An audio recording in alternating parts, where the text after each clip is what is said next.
तो देखो ये क्वेश्चन ये है कि यहाँ पे एक वेट डब्ल्यू रखा हुआ है और ये वेट मतलब बी है, इसका वेट डब्ल्यू नीचे की ओर काम कर रहा होगा, ये रखा हुआ है। और यहाँ पे स्ट्रिंग के थ्रू ये अरेंजमेंट बांधा गया है, यहाँ पे टेंशन टी लग रहा है। अब पूछा गया है कि इस ए का वेट कितना होना चाहिए, मान लेते हैं इसका डब्ल्यू डैश होना चाहिए। ये हमको कैलकुलेट करना है in terms of hmm W. और यहाँ पे कोफिशिएंट ऑफ फ्रिक्शन है म्यू। तो डब्ल्यू म्यू एंगल इन सब के टर्म में इस वेट डब्ल्यू डैश को निकालना है ताकि ये सिस्टम यहाँ से मतलब स्लिप ना हो, सरके ना, ठीक है ना। हम्म यानी कि ये मैक्सिमम वेट यहाँ पे हमको निकालना है। ठीक। तो हम क्या कर सकते हैं, देखो यहाँ पे जब ये डब्ल्यू लगा हुआ तो यार रिएक्शन आर ऊपर क्यों लगेगा। अब हम्म जब ये स्ट्रिंग यहाँ पे खींचेगी थोड़ी देर के लिए, मान लेते हैं यहाँ पे टेंशन जो जनरेट होगा वो टी डैश है। तो जब ये ठीक है। टी डैश जो जनरेट होगा, जब ये इधर की ओर खींचेगी तो यहाँ फ्रिक्शन पीछे की ओर लगेगा, F R. F R. F F अब एफ ये जो एफ आर होगा, क्या ये F R mu into R के बराबर नहीं होगा। होगा। और mu into R, mu into mu W R की जी जगह के डब्ल्यू कह बराबर। सकते हैं। ठीक है। यानी कि सीधे सीधे हम ये कह सकते हैं कि ये जो टेंशन टी डैश है ये हमारा म्यू डब्ल्यू के बराबर है। हम्म अब इस पॉइंट को नाम दे देते हैं ओ। अगर हम सारे एंगल्स देखें तो ये एंगल 90 डिग्री है, ठीक है। ये हम्म पूरा एंगल 90 प्लस थीटा है। और ये एंगल कितना होना चाहिए, ये पूरा 180 है तो ये 180 माइनस थीटा होना चाहिए। हाँ। आप जो है लगाते हैं यहाँ पे लामीज थ्योरम। तो लामीज थ्योरम लगा रहे हैं, थ्योरम एट ओ, ओ पॉइंट पे। तो इस एंगल टी के पीछे, सॉरी इस फोर्स टी के पीछे एंगल है 90, T sine 90 is equal to इस टी डैश के पीछे है ये एंगल पूरा 90 प्लस थीटा, तो sine 90 plus theta equal to इस डब्ल्यू डैश के पीछे है 180 माइनस थीटा। हम्म अब इसका कोई काम नहीं क्योंकि इसको हमको लेना नहीं है, ऑप्शन में ये है नहीं। तो इसको और इसको लेके चल रहे, टी डैश की वैल्यू म्यू डब्ल्यू है, hmm sine 90 plus theta cos theta होता है is equal to W dash sine 180 minus theta, sine theta ही रहता है। कंप्यूटर रहेगा। तो डब्ल्यू डैश हो जाएगा mu W sine theta upon cos theta, तो टैन बन जो जाएगा। कि हो जाएगा म्यू डब्ल्यू टैन थीटा। यही हमारा आंसर है कि इतना वेट हम लगाएंगे तो ये बॉडी स्लिप नहीं करेगी। अगला क्वेश्चन देखते हैं। देखो अगला क्वेश्चन ये है कि जैसे ये एक सरफेस है, ये स्मूथ है, इस पे एक ब्लॉक रखा हुआ है, इसका मास कैपिटल एम है और उसके ऊपर एक और ब्लॉक रखा हुआ है, इस पे स्मॉल एम मास है। अब क्वेश्चन हम्म में पूछा गया कि इस कैपिटल एम को कितने फोर्स, मैक्सिमम कितना फोर्स लगाएं ताकि ये दोनों ब्लॉक एक साथ मूव कर सके, क्योंकि नीचे तो स्मूथ ही है लेकिन ऊपर जो है यहाँ पर देखना है, क्योंकि हम्म यहाँ पे कोफिशिएंट ऑफ फ्रिक्शन जो काम कर रहा है वो म्यू है। हाँ। क्लियर है। अब देखो हम्म होगा क्या, जब भी हम फोर्स लगाएंगे, मान लेते हैं कि ये दोनों बॉडीज एक साथ मूव करें थोड़ी देर के लिए, ठीक है। तो जब ये एक साथ मूव करेंगी तो इस पूरे सिस्टम का कुछ एक्सेशन होगा ए, बोलो। हम्म अब जो एक्सेशन होगा दोनों का एक ही होगा ना, इसका अलग तो होगा नहीं क्योंकि ये इसके ऊपर स्लिप तो कर नहीं रही है। नहीं। तो दोनों का एक्सेशन यही होगा। अब अब देखो जब ये वाली, जब ये पूरी बॉडी आगे जाएगी तो इसके साथ ये भी आगे की ओर मूव करेगी ना। हम्म जब ये आगे की मूव करेगी तो इन दोनों के बीच का जो फ्रिक्शन फोर्स है ये इसे रोकने की कोशिश करेगा, हम्म बोलो। हम्म करेगा ना, नहीं हम्म करेगा। करेगा। ठीक। तो हम चाहें तो हम सीधे ये कह सकते हैं, या एक्चुअल में ऐसे नहीं कहना चाहिए, मुझे ये कहना चाहिए कि अ, हम्म, ठीक। तो इस पे जो फ्रिक्शन लगेगा इस बॉडी पे, एफ आर, वो एफ आर इसके mass into acceleration F R equal to M A के के बराबर होना बराबर चाहिए। होगा। हम्म ठीक। यहाँ से एक बात आ गई कि एफ आर किसके बराबर होगा, एम ए के बराबर होगा ना। अब हम्म दूसरी बॉडी के लिए देखो, इस पे फोर्स इस डायरेक्शन में हम लगा रहे हैं मैक्सिमम, ठीक है। नीचे स्मूथ है तो यहाँ कोई फ्रिक्शन नहीं लग रहा है, नहीं। ठीक। लेकिन यहाँ पे भी तो एक, लेकिन यहाँ पे एक फ्रिक्शन नहीं लग रहा होगा, यहाँ पे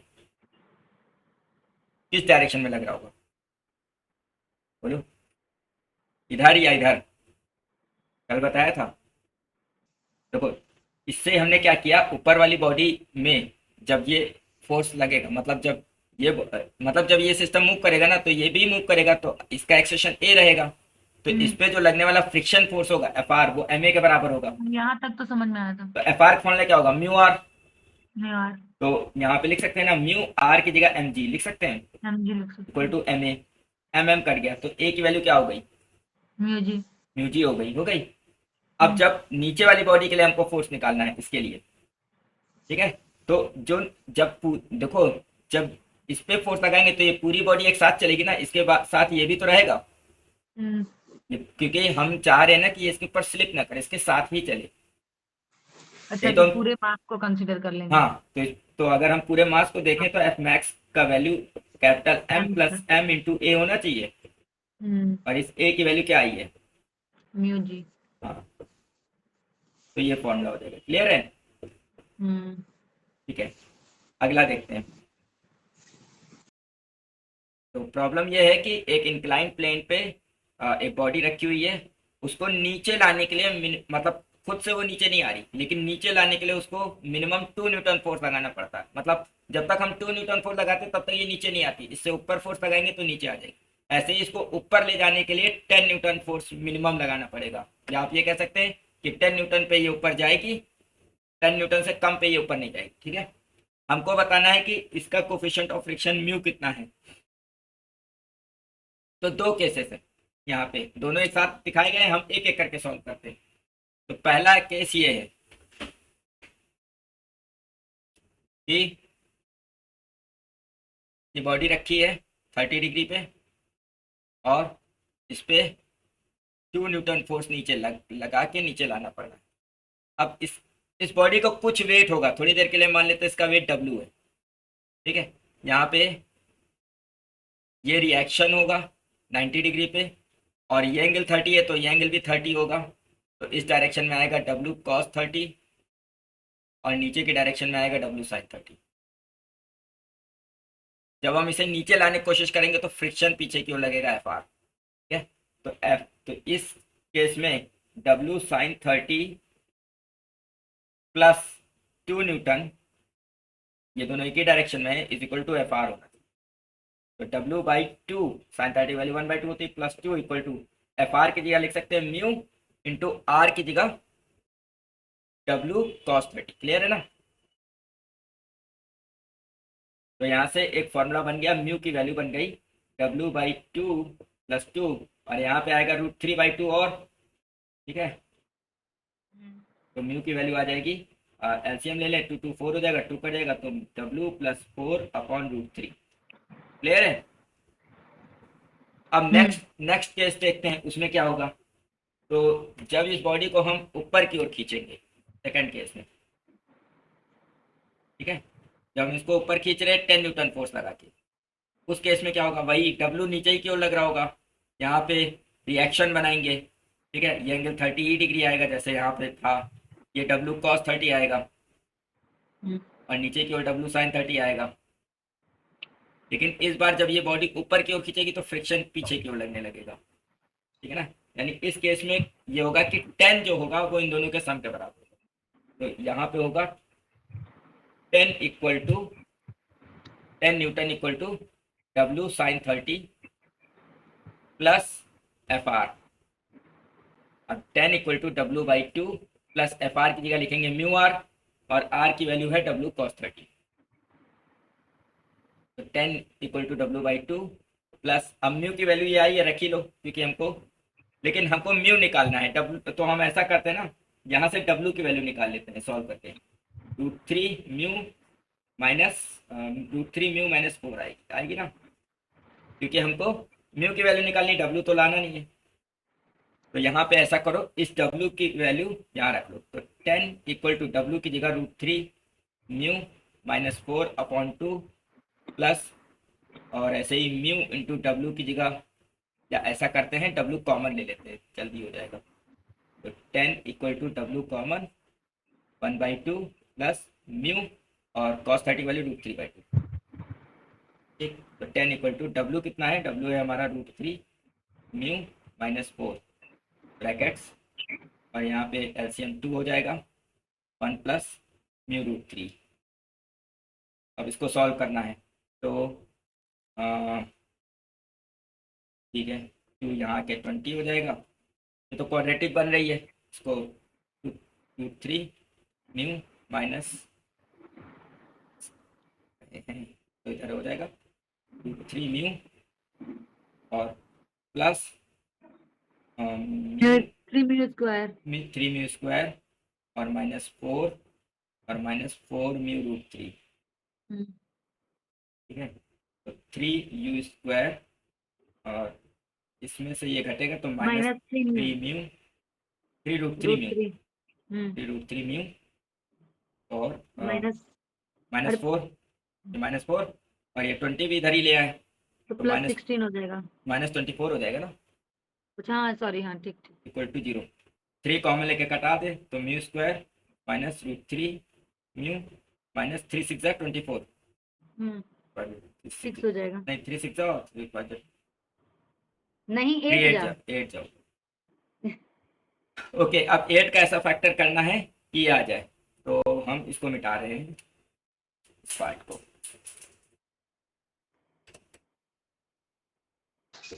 अमन, mu square minus root 3 mu minus 8 equal to 0, तो म्यू स्क्वायर, अमन, हाँ √3 का मल्टीप्लाई 8 कभी आएगा ही नहीं। रूट 3 का मल्टीप्लाई 8 नहीं आएगा। उसको सीधी तरह 4 लगाओ। ये 4 से तो बहुत लंबा हो जाएगा, रुको सोचते हैं, फिर से करते हैं। देखो फिर से कर रहे हैं इस क्वेश्चन को कि पहले केस ये है नीचे ला रहे, तो नीचे लाने के केस में वही w sin 30 और 2 एक डायरेक्शन में है, तो इन दोनों का सम fr के बराबर होना चाहिए।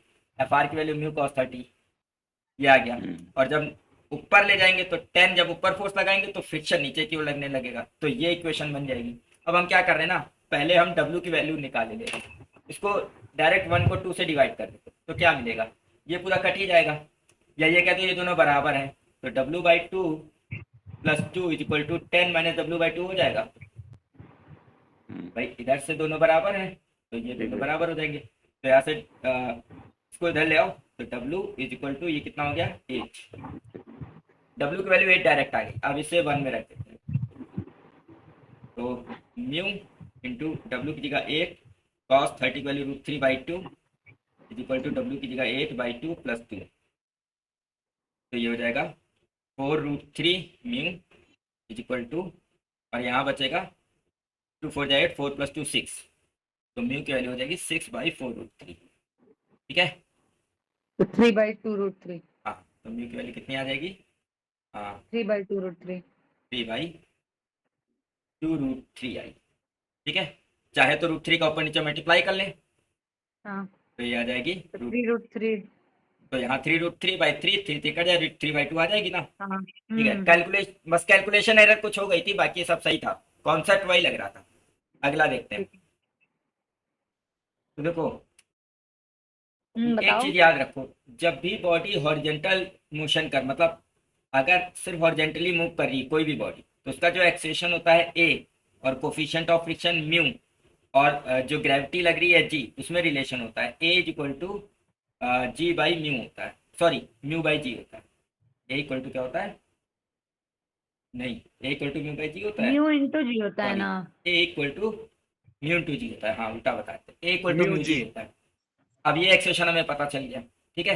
तो यहाँ तक तो हम भी किए, उसके बाद ठीक है, फिर क्या बचा, वी स्क्वायर तो इक्वल फिर टू, हम ये कर दिए ना कि वो बस एक जगह पे ना हम ऐसे d/dt v0 करके और इधर लाके और इंटीग्रेट कर दिए है ना, तो dt आ गया t की जगह से, ठीक है। Mu G t to v0 हो गया है, तो ऐसे आ गया मेरा गड़बड़। हाँ लेकिन हमको इक्वेशन ऑफ मोशन से भी आंसर आ जाएगा, क्योंकि यहाँ पे ये तो है नहीं कि ये जो एक्सेशन है म्यू जी है, अब म्यू कांस्टेंट होता है, जी भी कांस्टेंट, यानी एक्सेशन कांस्टेंट है, तो जब यूनिफॉर्म एक्सेशन है तो इक्वेशन ऑफ मोशन लगा लो, डिफरेंशिएशन इंटीग्रेशन लगाने की क्या जरूरत है। ठीक, हाँ ठीक है। तो हमको ये बताना है कि ये कितनी दूर जाके रुक जाएगी। ठीक है, तो और इसकी इनिशियल स्पीड v0 है, तो मान लेते हैं यहाँ पे ये रुक जाएगी, स्टॉप हो जाएगी, तो यहाँ पे वेलोसिटी क्या हो जाएगी 0। अब v square equal to A square minus 2as होता है, यहाँ पे 0 करना है, ये v0 स्क्वायर है -2a है म्यू जी s, तो s की वैल्यू क्या आ जाएगी v0 स्क्वायर 2 म्यू। क्लियर है। अच्छा उससे भी आ जाएगा, पता है मैंने t का वैल्यू बताया था, s निकालेंगे तो फिर वैसे ही आ जाएगा। अच्छा तो एक चीज, मल्टीप्लाई होगा ही ना। हाँ एक चीज और है, जब भी ऑप्शन मतलब वैसे तो कर लिया, करने में ज्यादा टाइम नहीं लगा, लेकिन क्योंकि सारे ऑप्शन बिल्कुल ही अलग दिए हुए, ठीक है। ठीक, अब जैसे म्यू की कोई डायमेंशन नहीं होती है, तो म्यू वी अपॉन म्यू, ये तो वेलोसिटी, ये आंसर हो ही नहीं सकता है, ठीक है। तो डायमेंशनली भी चेक कर सकते थे कौन सा आंसर सही है। अगला देखते हैं। तो ये क्वेश्चन कह रहा है कि जैसे एक ग्रामोफोन रिकॉर्ड है और वो अपनी एक्सिस पे रिवॉल्व कर रहा है ओमेगा स्पीड से। अब हमको इस पे एक क्वाइन रखना है, तो ये क्वाइन कितनी दूरी पे मैक्सिमम रखें कि ये क्वाइन इसके साथ ही रिवॉल्व करता रहे। इससे ज्यादा दूरी पे रखेंगे तो ये क्वाइन स्लिप होने लगेगा, तो इसका वेट जो होगा वो नीचे क्यों लग रहा होगा, mg। इस पे रिएक्शन r ऊपर क्यों लग रहा होगा। अब जब ये रिवॉल्व कर रहा होगा रिकॉर्ड, ठीक है, तो इस पे सेंट्रीफ्यूगल फोर्स बाहर क्यों लग रहा होगा ना।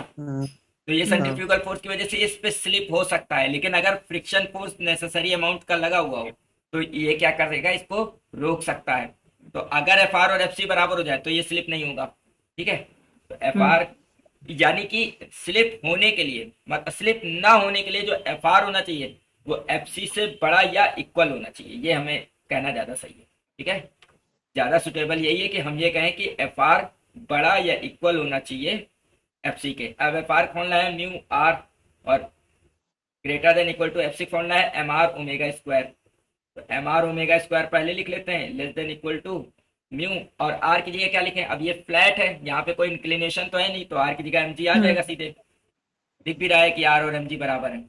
यहाँ पे एम एम कट जाएगा, आर की value less than equal to mu g by omega square आ जाएगी, जो कि डी ऑप्शन है, ठीक है। नेक्स्ट क्वेश्चन देखते हैं। क्वेश्चन ये कह रहा है कि मान लेते हैं कि ये हमारा एक रफ सरफेस है, रफ इंक्लाइंड सरफेस है, इस पे कोई बॉडी नीचे आती है, तो वो जो टाइम लेती है वो स्मूथ के केस में, मान लेते हैं ये स्मूथ होता, इसमें अगर ये नीचे आती डायरेक्ट, ठीक है, तो इसमें अगर टाइम टी लगता तो इसमें टाइम एन टाइम्स लग रहा है, एन टी टाइम लग रहा है ना। इसमें टाइम अगर टी लगता तो इसमें जो टाइम लग रहा है वो एन टाइम्स टी लग रहा है। अब हमसे पूछ रहा है कि कोफिशिएंट ऑफ फ्रिक्शन म्यू इसका कितना है, ये म्यू की वैल्यू पूछ रहा है, ठीक है। हम थोड़ी देर के लिए इसके एंगल को थीटा मान के चलते हैं, बाद में आखिरी में हम थीटा की वैल्यू 45 डिग्री रखें, यानी थीटा मान के इसलिए कर रहे हैं क्योंकि ताकि जो फॉर्मूला है वो एज अ फॉर्मूला हम दिमाग में रख भी सके, ओके। तो जाहिर सी बात है इस केस में इसका वेट नीचे क्यों लग रहा होगा, डब्ल्यू मान लेते हैं, ठीक है। और यहाँ पे अगर एक नॉर्मल रिएक्शन बनाए आर, ये 90 डिग्री होगा, ये एंगल थीटा आएगा, तो इस डायरेक्शन में आएगा डब्ल्यू कॉस थीटा, और नीचे के डायरेक्शन में आएगा डब्ल्यू साइन थीटा। और जब ये नीचे की ओर मूव करेगा तो फ्रिक्शन ऊपर की ओर लगेगा। अच्छा, नो डाउट यहाँ पे ये जो एंगल थीटा है ये एंगल ऑफ रिपोज नहीं है, ऐसा क्वेश्चन में कहा भी नहीं गया है कि ये एंगल ऑफ रिपोज है, ठीक है। क्योंकि अगर ये एंगल ऑफ रिपोज होता तो हमको फिर म्यू डायरेक्ट ही पता हो जाता tan थीटा, ठीक है। और ये एंगल ऑफ रिपोज नहीं है, तो मान लेते हैं ये बॉडी नीचे आ रही है ए एक्सेलेरेशन से, ठीक, ओके। ये टोटल एक्सेलेरेशन यहाँ पे होगा ए। यहाँ पे क्या होगा, यहाँ पे इस पे वेट डब्ल्यू लगेगा, सब कुछ वही होगा, रिएक्शन ऊपर की ओर लगेगा, ये एंगल थीटा आएगा, इधर डब्ल्यू कॉस थीटा आएगा, इधर डब्ल्यू साइन थीटा आएगा, बस बस जीरो हो इसमें यहाँ जाएगा। पे फ्रिक्शन फोर्स नहीं लगेगा, है ना, यहाँ पे फ्रिक्शन फोर्स नहीं लगेगा। और थोड़ी, अब क्योंकि यहाँ पे टाइम की बात कर रहे हैं तो मान लेते हैं ये डिस्टेंस जो ट्रेवल हो रही है ये एस है, यहाँ से आता, ठीक है। डिस्टेंस दोनों में सेम ही है। हाँ, दोनों में डिस्टेंस सेम ही है। तो पहले केस में, अच्छा दोनों ही मान लेते हैं रेस्ट से स्टार्ट हो रहे हैं, मतलब यहाँ पे यू जीरो है, इसके लिए भी और इसके लिए भी, तो इसको हम 1 कह देते हैं, इसको 2 कह देते हैं। तो 1 के लिए अगर हम फॉर्मूला लगाएं तो distance S equal to U T plus half A T square, तो यू कितना है 0 इंटू टाइम जो लग रहा है वो एन टाइम्स टी लग रहा है, तो N T plus half acceleration कितना होना चाहिए, तो एक देखो डब्ल्यू साइन थीटा नीचे की ओर लग रहा है, ठीक है, और फ्रिक्शन फोर्स ऊपर की ओर लग रहा है, तो जो एक्सेशन होना चाहिए वो W sine theta minus F R upon M, इतना ही तो लगना चाहिए भाई। एक्सेशन फॉर्मूला क्या होता है, नेट फोर्स अपॉन मास, तो नेट फोर्स है W sine theta minus F R upon mass M into time लग रहा है एन टी, तो यहाँ से एस की वैल्यू आ जाएगी 1/2 एम, ठीक है, या और यहाँ पे W sine theta minus F R की जगह लिख सकते हैं म्यू आर, म्यू, और आर की जगह आ जाएगा W cos theta blue cost into N T, यानी एस की वैल्यू आ जाएगी डब्ल्यू ऊपर से common by 2m sine theta minus mu cos theta और एन टी, और डब्ल्यू बाई एम की वैल्यू जी हो जाएगी, क्योंकि जो है वेट अपॉन मास, वेट तो एम जी होता है, तो ये हो जाएगा g by 2 sine theta minus mu cos theta into N T. अब इस सेकंड केस के लिए अगर हम लगाएं तो क्या फॉर्मूला बनना चाहिए? तो सेकंड केस के लिए बनना चाहिए S distance equal to U तो जीरो ही है plus half A T square, तो इसमें एक्सेशन जो होगा वो W sine theta by M direct होगा, क्योंकि यहाँ पे फ्रिक्शन तो है नहीं। या ऐसे भी कह सकते हो कि जो हमने ये फॉर्मूला निकाला है ना, इसी का यूज कर सकते हो सेकंड केस के लिए, इसी में बस म्यू जीरो रख दो और टाइम की जगह एन टी या केवल टी रख दो, है ना। तो g by 2 sine theta into T बनना चाहिए। अब इन दोनों को बराबर ले लो, ठीक है, इन दोनों को क्या कर लो, बराबर ले लो। बराबर। तो जब बराबर ले लो या रेशियो ले लो, तो रेशियो लेने से या बराबर लेने से क्या होगा, जब बराबर लेंगे तो जी बाई टू कट जाएगा और टी टी भी कट जाएगा, तो ये हो जाएगा sine theta is equal to N sine theta minus mu cos theta, यही तो आएगा। अब एन को अंदर मल्टीप्लाई कर लो तो क्या हो जाएगा, sine theta equal to N sine theta,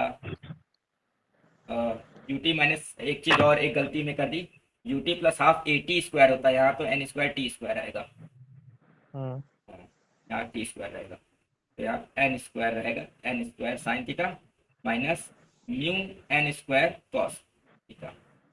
अब क्या करना है, म्यू की वैल्यू निकालनी है, इसको इधर ले आओ, उसको उधर ले जाओ, तो ये आ जाएगा mu N square equal to N square minus 1 sine theta, ठीक है, अपॉन, और ये mu N square cos theta भी यहाँ डिवाइड में आ जाएगा, और ये एन स्क्वायर भी डिवाइड में आ जाएगा, यानी कि ये फॉर्मूला बन जाएगा N square minus 1 divided by N square into tan theta. ठीक, तो ये फॉर्मूला बन जाएगा mu is equal to N square minus 1 upon N square minus 1 upon N square sine upon tan theta, ठीक है। इसको अगर याद रख सकते हो तो अच्छी बात है, नहीं तो इस तरीके से कर लेना है। अब यहाँ पे क्या है, यहाँ पे गिवन है थीटा 45 डिग्री, तो म्यू इक्वल टू हो जाएगा tan 45 की वैल्यू 1 होती है, यहाँ पे अलग अलग कर लो तो 1 अपॉन 1 माइनस एन स्क्वायर आ जाएगा। क्लियर है? ओके, अगला क्वेश्चन देखते हैं। तो क्वेश्चन में ये कह रहा है cos upon sin cot theta होता है ना? हाँ, हाँ तो cot थीटा। ये क्वेश्चन कह रहा है कि ऊपर का हाफ पार्ट, मान लेते हैं ऊपर का हाफ पार्ट एस है और नीचे का भी हाफ पार्ट एस है, ठीक है। तो ऊपर का हाफ पार्ट हमारा स्मूथ है और नीचे का हाफ पार्ट रफ है, और इसी का कोफिशिएंट म्यू पता करना है। अब बॉडी यहाँ से स्टार्ट होती है, रेस्ट से स्टार्ट होती है, तो इसका यू हमारा यहाँ पे 0 था, और यहाँ पे आके भी वो रेस्ट पे ही हो जाती है, यानी यहाँ पे फाइनल स्पीड भी 0 है। तो हम इसको नाम दे देते हैं कि ए से स्टार्ट करती है, बी पे आती है और फिर सी पे आती है। अब देखो, जब बॉडी नीचे की ओर आ रही होगी, जैसे जब बॉडी किसी पॉइंट पे यहाँ पे होगी, तो यहाँ पे उस पे क्या होगा, उस पे जी नीचे की ओर काम कर रहा होगा, ठीक है। और अगर यहाँ पे रिएक्शन ले आर, ठीक है, तो अगर ये एंगल थीटा है तो ये एंगल भी थीटा होगा, तो इधर जी कॉस थीटा होगा, ठीक है, और इधर क्या होगा, जी साइन थीटा। यानी यहाँ पे सिर्फ एक एक्सेशन काम कर रहा होगा, जी साइन थीटा, जो इसे नीचे ला रहा होगा, जबकि यहाँ पे क्या होगा, यहाँ पे नीचे की ओर जी कॉस, अब देखो अगर वेट ले ले तो एम जी ऐसे करते, तो यहाँ पे एम जी लग रहा होगा, रिएक्शन ले, रिएक्शन ऊपर ही की ओर होगा, वही एंगल थीटा, इधर की ओर एम जी कॉस थीटा और नीचे की ओर एम जी साइन थीटा, तो यहाँ भी एम जी साइन थीटा इसे नीचे ला रहा है, लेकिन यहाँ पे एक फ्रिक्शन भी जनरेट हो रहा होगा एफ आर, है ना। तो यहाँ पे जो नेट एक्सेशन होगा वो M G sine theta minus F R by M होगा, जैसे पीछे किया था, ठीक है। तो चलिए पहले ए से बी के लिए देखते हैं, और ए टू बी, ए से बी के लिए देखते हैं। ए से बी के लिए एस का फॉर्मूला होगा स्मूथ, लेकिन हम ये इक्वेशन ना लगा के थर्ड इक्वेशन लगा रहे क्योंकि यहाँ टाइम नहीं दिया है, तो लगा रहे B square equal to U square plus 2as। ठीक है, तो b यहाँ पे वेलोसिटी एट b हो जाएगी का स्क्वायर और u 0 है प्लस 2 एक्सेशन यहाँ पे होगा g sign theta into distance s। ठीक है, तो यहाँ पे bb स्क्वायर की वैल्यू पता चल जाएगी 2g sign theta into s, इसे इक्वेशन 1 कह देते हैं। ठीक है, अब b टू c के लिए देखो क्या होगा। b टू c के लिए भी इक्वेशन यही लगेगी b square equal to U square, लेकिन इस बार रिटार्डेशन हो रहा है तो माइनस 2as ले लो। अब यहाँ पे फाइनल स्पीड 0 ही जा रही है, is equal to initial speed u जो है वो एक्चुअल में vb है का स्क्वायर माइनस 2।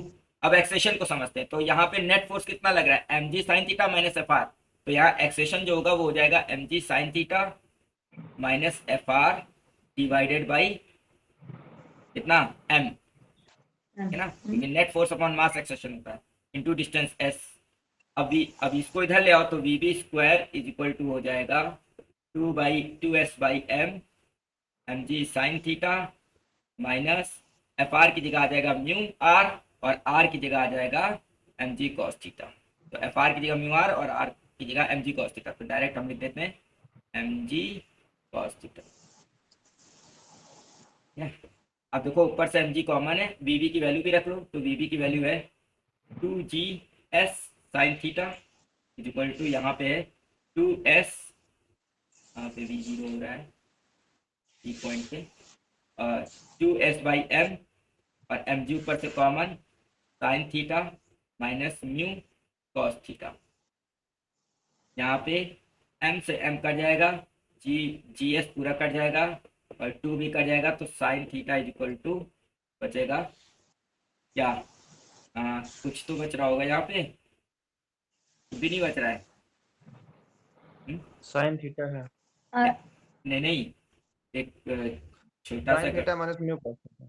अरे साइन थीटा ही अच्छा बच अमन, जाएगा, हाँ साइन थीटा ही बच जाएगा, तो यहाँ पे साइन थीटा कट नहीं जाएगा, कुछ कुछ गलती हो गई है, चेक करते हैं रुको। अमन अमन हाँ अमन हाँ देखो मैंने इक्वेशन क्या यूज करी जहाँ रफ वाले प्लेन में हम्म मैंने जैसे वो बनाया कि जो डब्लू नीचे आ रहा है, डब्लू साइन थीटा मतलब, ठीक ठीक ठीक है, तो मैंने इक्वेशन बनाई है W sine theta minus F R equal to M G, ठीक है।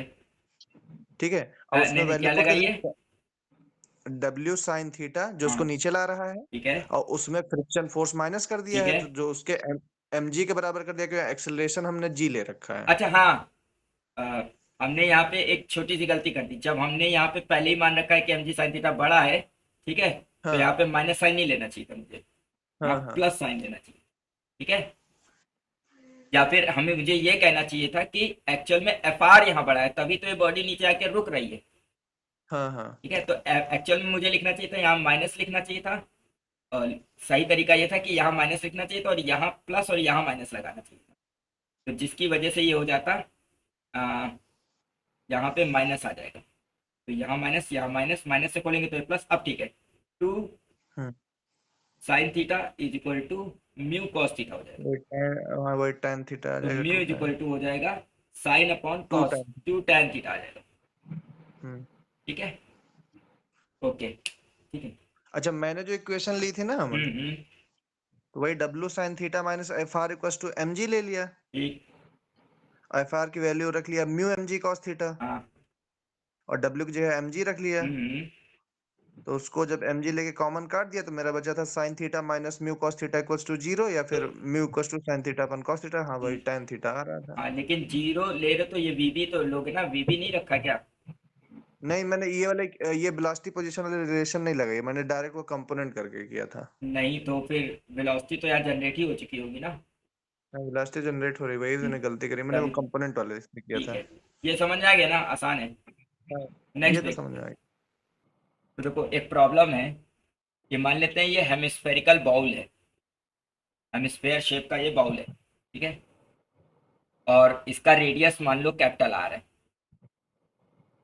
अब इस पे कोई इंसेक्ट है बॉटम पे, यहाँ पे मान लेते हैं कोई इंसेक्ट है, और ये इंसेक्ट क्या कर रहा है, इस बाउल पे चढ़ रहा है चढ़ रहा है चढ़ रहा है, ठीक है, चढ़ते चढ़ते मान लेते हैं वो एच हाइट H पे height। जाता है, ठीक है, और फिर एच हाइट पे जाके वापस से स्लिप हो जाता है, ठीक हाँ, है, मसे गिर जाता है। स्लिप नीचे हो जाता है, ठीक। ठीक है, तो हमको, और इसका वेट मान लेते हैं, इसका मास m है, ठीक है, तो हमको बताना है कि ये इस मतलब इसका, ये मान लेते हैं एक रफ बाउल है, इसका म्यू पता करना है। क्या पता करना है? म्यू। और म्यू मुझे पता करना है RMH इन सबके टर्म्स में, ठीक है, चलो करो।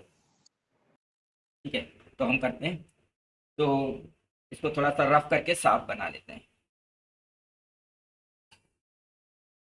मान लेते हैं जो हमारा इंसेक्ट है वो एच हाइट पे, इसका मास है m, यहाँ पे आके स्लिप हो रहा है। तो थोड़ी देर के लिए मान लेते हैं कि यहाँ पे लोवेस्ट से ये थीटा एंगल पे आ पाया, ठीक। जब थीटा एंगल पे आ पाया तो इसका वेट mg नीचे की ओर लगेगा, और इस पे रिएक्शन, अब रिएक्शन कितना लगेगा, तो रिएक्शन हमेशा, क्योंकि ये हेमिस्फेरिकल बॉल है, हेमिस्फेयर या सर्कल की खासियत होती है किसी पॉइंट पे अगर हम टेंजेंट बनाएं तो नॉर्मल जो होती है वो उसके सेंटर से जाती है, यानी यही नॉर्मल होगी, तो रिएक्शन इस डायरेक्शन में लग रहा होगा, ठीक है। और अगर ये एंगल थीटा है, ठीक, ये एंगल 90 है, और ये एंगल थीटा, ये 90 है, यहाँ पे अगर हम पूरा बनाए तो ये एंगल 90 माइनस थीटा आएगा, ठीक, ये 90 माइनस थीटा आएगा, ये 90, तो ये एंगल थीटा आएगा, तो ये एंगल ओवरऑल थीटा हो जाएगा, ना? बोलो, फिर से समझ लो। हाँ, हाँ, यही तो मैं बता रहा था। ये 90 होगा, ये थीटा होगा, ठीक है, तो ये 90 माइनस थीटा आएगा, फिर ये 90, तो 90 माइनस थीटा से ये थीटा आएगा, ये थीटा आएगा, फिर ये 90 आएगा, तो फिर ये एंगल 90 माइनस थीटा आएगा, ना? यानी हम्म। यहाँ पे ये जो एंगल आएगा ये वाला आएगा 90 माइनस थीटा, ठीक। अब अगर इस mg को हम रिजॉल्व करें तो इस डायरेक्शन में आएगा mg cos 90 माइनस थीटा, ठीक है, और इस डायरेक्शन में आएगा mg sin 90 माइनस थीटा, ठीक है। या हमने इतना कुछ किया ही क्यों, हम ये भी कह सकते थे कि जब हम इसको पीछे बढ़ाएंगे और ये वेट नीचे लगेगा तो देखो ये वर्टिकल लाइन है, ये वर्टिकल लाइन है, ये दोनों, तो ये एंगल थीटा है तो ये एंगल भी तो थीटा होगा, ठीक है। तो अब डायरेक्ट ये एंगल थीटा आया तो इधर आएगा mg cos थीटा और इधर आ जाएगा mg sin थीटा, ठीक है। ओके, अब देखो जब ये यहाँ पे आके स्लिप हो रहा है, यानी कि यहाँ पे फ्रिक्शन जो लग रहा होगा वो पीछे की डायरेक्शन में लग रहा होगा टेंजेंशियली, तो एफ आर जो होगा वो mg sin थीटा के बराबर होगा, F R equal to mg sin theta होता है, ठीक है। हम इसको ऐसे भी प्रॉब्लम को कह सकते हैं कि क्योंकि हेमिस्फेरिकल बॉल है, ठीक है, कोई एक्सेशन यहाँ पे है नहीं इंसेक्ट का, कांस्टेंट स्पीड से चढ़ रहा है, और हेमिस्फेरिकल बॉल में देखो यहाँ पे इसका एंगल 0 है, मतलब बिल्कुल हॉरिजॉन्टल है, फिर धीरे धीरे जैसे जैसे ऊपर जाएगा इसका एंगल इंक्रीज होगा और उसी पॉइंट पे स्लिप होगा जब उसका एंगल जो है ना एंगल ऑफ रिपोज के बराबर होता है, ठीक है। तो यानी यहाँ पे म्यू डायरेक्ट tan थीटा के बराबर होना चाहिए, और यहाँ पे आएगा भी, देखो एफ आर की जगह हम रखेंगे mg sin थीटा, तो एफ आर की वैल्यू रखेंगे mu R equal to mg sin theta, तो म्यू आर की वैल्यू है mg cos theta equal to mg sin theta, यहाँ से mg कट गया तो म्यू की वैल्यू आ गई tan थीटा, ठीक है। अब हमें क्या करना है, बस म्यू की वैल्यू ही निकालनी थी, यही आंसर है, लेकिन हमें निकालना है एच आर इन सब चीजों के टर्म में, तो थोड़ा सा ज्योमेट्री ट्रिग्नोमेट्री लगानी है बस। ये पूरी रेडियस आर है, ये पूरी यहाँ से यहाँ तक आर होगी, ये हाइट मैंने एच मानी है जहाँ पे ये स्लिप हो रहा है, ठीक है, तो ये बची हुई डिस्टेंस यहाँ पे एच माइनस आर नहीं होगी, सॉरी आर माइनस एच होगी ना, बोलो, ये यहाँ से यहाँ तक डिस्टेंस, ये डिस्टेंस आर माइनस एच होनी चाहिए, ये आर है। अब हमको निकालना है tan थीटा, tan का फॉर्मूला होता है परपेंडिकुलर अपॉन बेस, तो हमें परपेंडिकुलर चाहिए ये वैल्यू, तो परपेंडिकुलर भी निकाल सकते हैं, अगर ये हमें r पता है, ये r माइनस एच पता है, तो ये डिस्टेंस भी पता ही चल जाएगी, ये वाली कितनी होगी, under root R square minus R minus H का होल स्क्वायर होगी ना, ये वाली।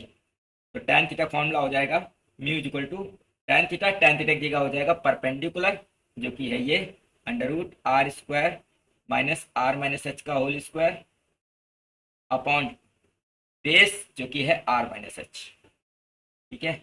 चाहो तो इसको एक ही रूट में लिख लो, ये हो जाएगा R square minus R minus H का whole square upon R minus H का होल स्क्वायर, अलग अलग कर लो तो म्यू इक्वल टू हो जाएगा under root R square upon R minus H का होल स्क्वायर -1। ठीक है, बोलो। तो अगर म्यू निकालना है तो ये, अगर हाइट निकालनी हो म्यू के टर्म में तो थोड़ा सा इसको इंटरचेंज कर लो, तो हाइट के लिए फॉर्मूला बन जाएगा म्यू के टर्म में। क्लियर है?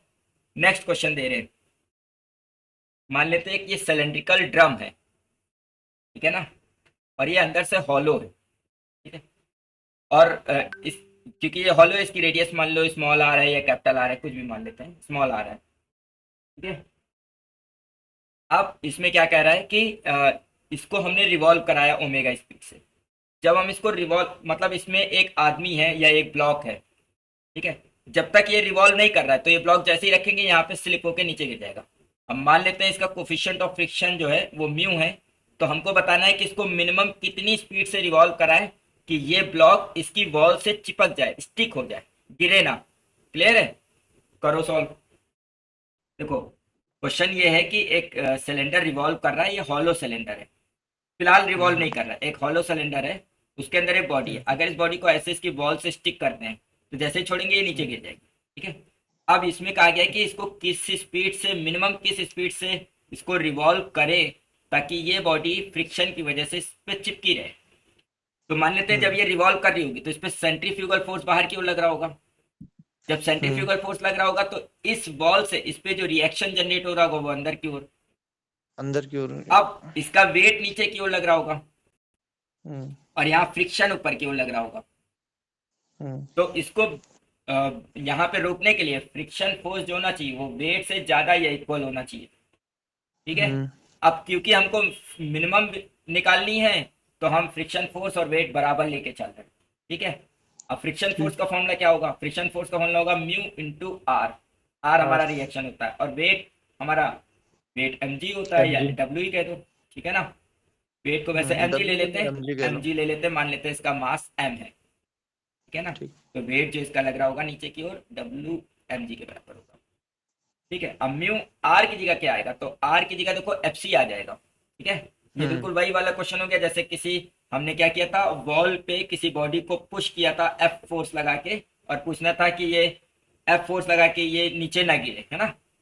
बिल्कुल वही क्वेश्चन है, बस एफ फोर्स की जगह यहाँ सेंट्रीफ्यूगल फोर्स ने जगह लेगी, तो यहाँ आर की जगह एफ सी आ जाएगा इक्वल टू एम जी, और म्यू एफ सी की जगह आ जाएगा एम आर ओमेगा स्क्वायर, तो एम आर ओमेगा मिनिमम का square equal to M G, यहाँ से एम एम कट जाएगा तो ओमेगा मिनिमम की वैल्यू आ जाएगी जी बाई म्यू आर का रूट। क्लियर है? हो गया, ठीक है। आगे अब मेरे ख्याल से इसमें कोई न्यूमेरिकल नहीं बचे हैं, अगर देख लेंगे और पीजीटी की बुक में होंगे तो करा देंगे, कोई नया होगा तो, नहीं तो नेक्स्ट टर्म पे अब नया टॉपिक ही होगा। ठीक।